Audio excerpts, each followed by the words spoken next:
You guys might be right here at this point of what's wrong? Nothing. That's where a relationship eventually gets to when feelings are lost.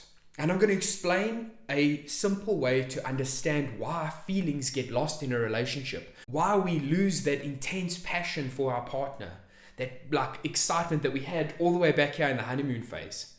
And this video is going to take you through that to understand what happens and at the same time how to fix it. What's up, you guys? My name is Mitch, and I help make spirituality practical so that you can use it to manifest your dreams. Now, that means I don't stay esoteric and I don't stay airy-fairy, but these concepts you can use and apply in your own relationship and help elevate it to another level, because that's the reason you lose the feelings. The relationship is ready to upgrade, and we're being stuck hoping for this awesome honeymoon phase. So what happens is we get into these relationships. We love our partner. They're awesome. We start off thinking that everything's going to go so well. We're very big dreamers in the beginning, like, how fantastic is this going to be? And this is just going to be so awesome. You're the love of my life. And I think for most people, even if the relationship sort of bends a different way or ends altogether, a lot of people truly believe in the beginning of the relationship that they've met the one. I think a lot of people believe that. I myself have experienced that in every single relationship, and then the passion died off. And what I used to do in my relationship was I would just leave. 3 to 6 months in, when it all got boring, I would just be like, feelings aren't there, and cause a fight, make an exit. And then a month later, my girlfriend and I would get back together and have that excitement again. And then 3 to 6 months later, just rinse and repeat the cycle, so that it stayed exciting, it stayed interesting. And there is a leveling up process that's about to happen. And that's what I want to show you how to tap into to get rid of that feeling where you're like, I'm losing my passion and excitement for this relationship. So what happens in that honeymoon phase is all of the dreaming, the big dreamer, the want to impress one another starts to happen. It starts to break down into, I could be your dream person. All of these expectations I can meet. And what you'll find in a lot of relationships is people expressing what they ultimately want. And then you find the other person doing the same, but what they both try and do is prove to each other that they can meet each other's standards. I can do it. Take a look. I'll show you. You love getting flowers, just to feel special. I'll get you flowers. And maybe it's a reversal. Maybe the guy's like, I really love it if my girlfriend rubbed my feet in the afternoon when I get home. And she starts off in this very fresh and exciting relationship, like, come here, baby, give me those smelly feet. I'm going to sort those out. And we get into this pleasing phase where we try and read each other's minds and get all excited about where it could possibly go, how the relationship could work, how I can do things for you that nobody else could. We're trying to prove our worth. And that's already turning down the wrong direction. But it gets worse. After we start pleasing them and going, oh, look how perfect I am for you and how you won't get better and how I really care, that starts to turn into the comparison phase, because that is not sustainable. You can't keep pleasing someone else's needs and meet your own at the same time. It's impossible. There's no version of you that can be that perfect and that someone else is just going to, that's what we call being a simp. Like falling into that trap of constantly running after someone to impress them. And I don't think it's sustainable for anyone. And what that then leads to, after the honeymoon phase is all said and done, we get into this comparison phase. And we start comparing. You used to do that. It was never a problem before. Have you lost feelings? Are you not interested? And we start to turn through our heads all these potential reasons that things are going wrong. We start bringing in the negativity so that we can explain to ourselves and understand why things aren't working the way they were.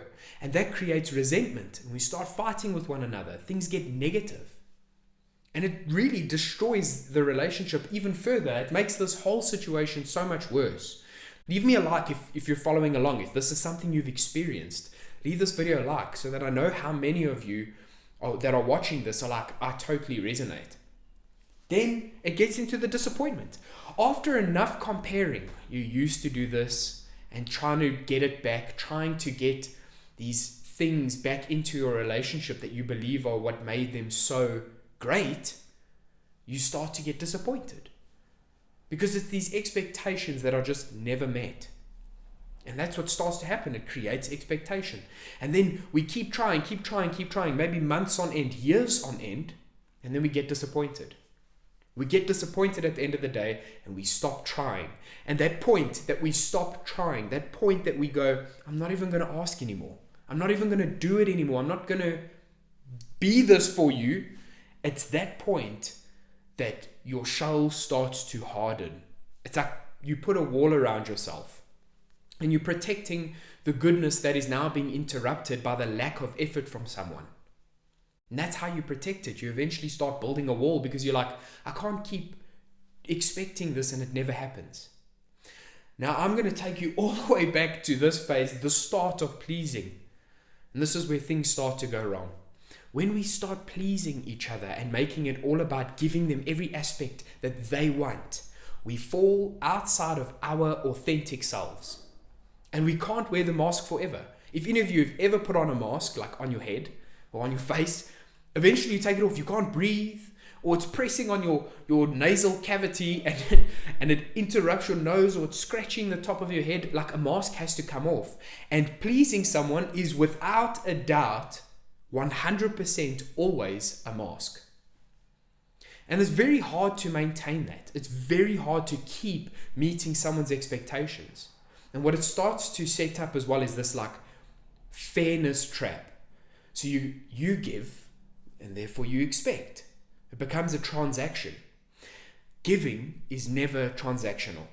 If you give anything, it's not about what are you going to give me back. That's a transaction. That's not giving, right? So like a good example I used before is when you see beggars or homeless people and you want to give them change because you feel bad, you're in a state of abundance way more than they are, and you kind of help. And what they do, you're like, no, they're just going to go spend it on drugs. So then that's a transaction. You're saying, I'm going to give you, but you can't use it for this. So you can see how a lot of us think we're giving, but we're actually expecting a transaction. And that's what we kind of got to not do anymore. We have to give. If we're going to give, we must give out of ourselves without an expectation of anything. But more than that, in this pleasing phase, we shouldn't do more than our authentic self is comfortable doing. And it's so hard to distinguish that early on with all those heightened emotions where the line is. Where is not me anymore? Where is trying to impress? And it's really just about being honest with yourself. Am I doing this because it means I get to express me? Or am I doing this because I know they want it? And what starts to happen there is you break down your own self even more, changing things. And it's okay to make compromise. Like, it's okay to compromise parts of you that will be more sustainable if it's not going to impact you. But you still have to do that within the authenticity of yourself. You can't do things that are not you. So the best way to start that is don't wear the mask.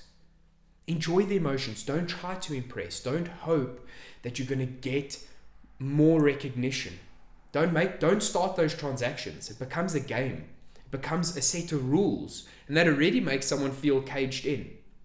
If you really like someone and you enjoy their energy for who they are, not for who they've shown you they can be, for who they are by themselves. And this is why you also have to be the one being your true self, because then you'll see it in them and you'll be it yourself. Then you know if you're really compatible the way you are in your nature versus what you can sacrifice to be what each other wants. Because, like I say, you can't hold that story up. You can't keep that mask on. So this is the way you stop it. Like, if you're in a new relationship, stop it right there. If you're in that pleasing phase, you should be enough the way you are. And if there's expectations you're willing to do them. If there are things that you aren't willing to do, like you're like, that's not about me. I don't want to touch your stinky feet. Don't bring me your stinky feet. Then it's at that point that you don't do what's not authentic to you. It's going to unalive your feelings for someone else. So that authenticity is number one step. Be true to you. And it's good if you're out of a relationship because of this. You want to figure out why. Focus on finding yourself, what you are willing to give, what you are willing to be. Remember I said giving and transactions are two different things. So what are you willing to give freely? And it should just be an expression of you. Like in its simplest form. It should be you expressing yourself. That should be what you give. And if that is through your love languages like acts of service or physical touch, and you're okay rubbing someone's feet, then that example was probably not the best, but I'm going to roll with it. If you are okay rubbing someone's feet, rub their feet, because it's not a sacrifice of who you authentically are. So your love languages are important to understand too, the way you feel and express love. If you're at this point of the comparing, like, oh, but they used to do so much more. It's now 3 months in, honeymoon phase has died down. So if you're at that phase, then it's kind of like, what do you do to get out of the comparison? Come back to your authenticity. Come back to the real you. And what you're going to start to express is the version of you that is aligned with who you want to be, who you enjoy being. So then you will be able to sustain your own happiness, and that partner will be an addition. And you won't lose feelings, because the feelings you're feeling are already a relationship plus, because you have a healthy one with yourself. A healthy relationship with you is absolutely the first way to have a healthy relationship with anyone else.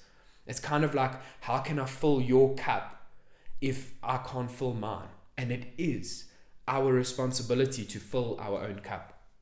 So the way that you can add value to someone's life is by meeting your own standards for your own supplied value, and they do the same. Then you'll only ever be an addition to each other's lives, but that is sustainable. You won't be each other's everything, because that's unhealthy, because then you're going to go into pleasing them, never being able to do it, destroying your energy, and that's what starts to happen. So if you're in that comparison phase, again, come back to you. Fill your own cup. Allow them to fill their own cup. Don't keep doing. Don't do the transaction anymore. Focus on you. And in the disappointment phase, if you're sitting somewhere this far along and you're like, it's not even worth trying anymore, I'm not going to try for anything, but you are feeling that you've lost feelings, or you are feeling unfulfilled or unsatisfied, it's really important that you then go back to that. Go back to what makes you happy. You are allowed to be your own person in a relationship.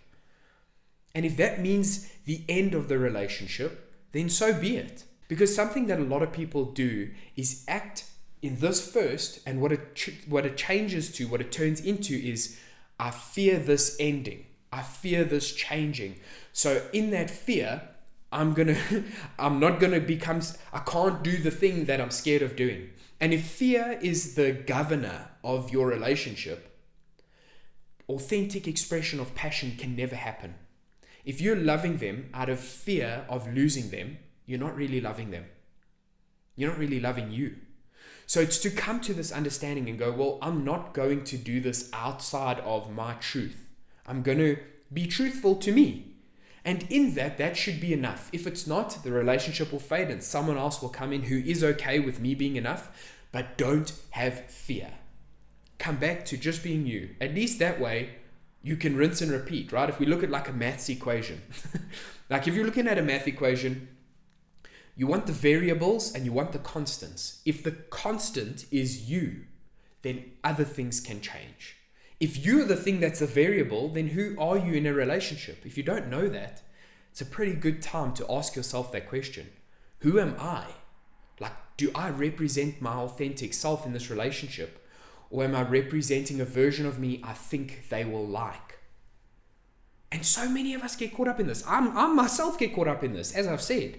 But what shifted it was going, I can only do what I can do. I can't go to a dinner and spend 5,000 Rand if I have 1,000 Rand in my bank account.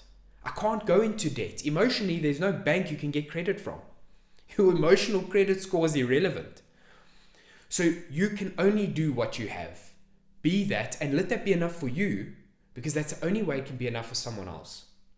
So there's 2 other videos I'm going to share with you guys right now that I've made that might interest you if this one has. It's over here, and this is when relationships get boring.